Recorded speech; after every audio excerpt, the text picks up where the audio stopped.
దర్శనం ఆశీస్సుల కోసం రావడం జరిగింది. చాలా బ్రహ్మాండంగా స్వామివారి ఆశీస్సులు దర్శనం భాగ్యం కలగడం చాలా అదృష్టం. అదేవిధంగా ఈరోజు జూన్ 1 నా పుట్టినరోజు సందర్భంగా స్వామివారి ఆశీస్సుల కోసం రావడం జరిగింది.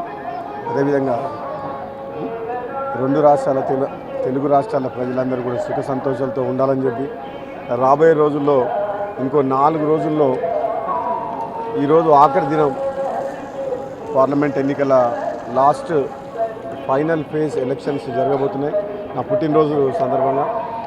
ఇదే రిజల్ట్ 4వ తారీఖు నాడు వస్తుంది.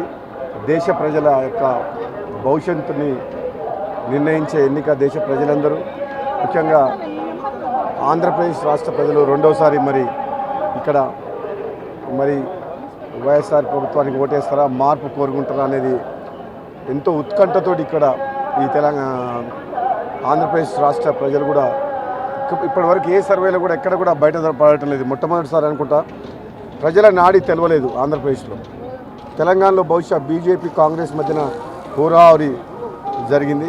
అక్కడ బీఆర్ఎస్ పార్టీ పూర్తిగా విఫలమవడం వల్ల బీజేపీ కాంగ్రెస్ మధ్యన హోరాహోరీ జరిగి సగం సీట్లు 2 సీట్లు కాంగ్రెస్ పార్టీ ఎక్కువ గెలుచుకునే అవకాశం ఉంది.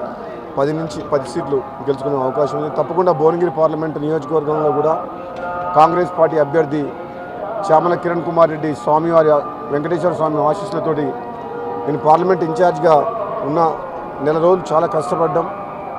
కాంగ్రెస్ పార్టీ ప్రభుత్వం ఇచ్చిన హామీల మేరకు తప్పకుండా ప్రజల్లో న్యాయం జరుగుతుందని చెప్పి ఈ మధ్యనే తెలంగాణ రాష్ట్రంలో కాంగ్రెస్ పార్టీ ప్రభుత్వం ఏర్పడ్డది కాబట్టి తప్పకుండా మా మీద నమ్మకంతో మరోసారి ప్రజలు ఆశీర్వదించి మళ్ళీ కాంగ్రెస్ పార్టీ అభ్యర్థి కిరణ్ కుమార్ రెడ్డిని కూడా గెలిపించి అదేవిధంగా మెజార్టీ పార్లమెంట్ స్థానాలు కాంగ్రెస్ పార్టీకి తెలంగాణలో వస్తాయని చెప్పి ఆశిస్తూ భగవంతుని ఆశీస్సుల కోసం ఇక్కడికి రావడం జరిగింది. Thank you.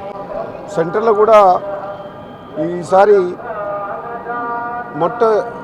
స్టార్టింగ్లో పార్లమెంట్ ఎన్నికలు మొదలైనప్పుడు బీజేపీకి ఎదురు లేదు, మళ్ళీ మోడీనే ప్రధానమంత్రి అవుతారని చెప్పి దేశవ్యాప్తంగా చర్చ జరిగింది. కానీ రాను రాను అది నార్త్ ఇండియా మరియు western part of the country, Maharashtra కావచ్చు, ఇతర రాష్ట్రాల్లో యూపీతో సహా కాంగ్రెస్ పార్టీ మరియు ఇండియా కూటమి బలంగా పుంజుకుంది కాబట్టి ఈసారి అంత ఈజీగా బీజేపీ పార్టీకి ఉండదు.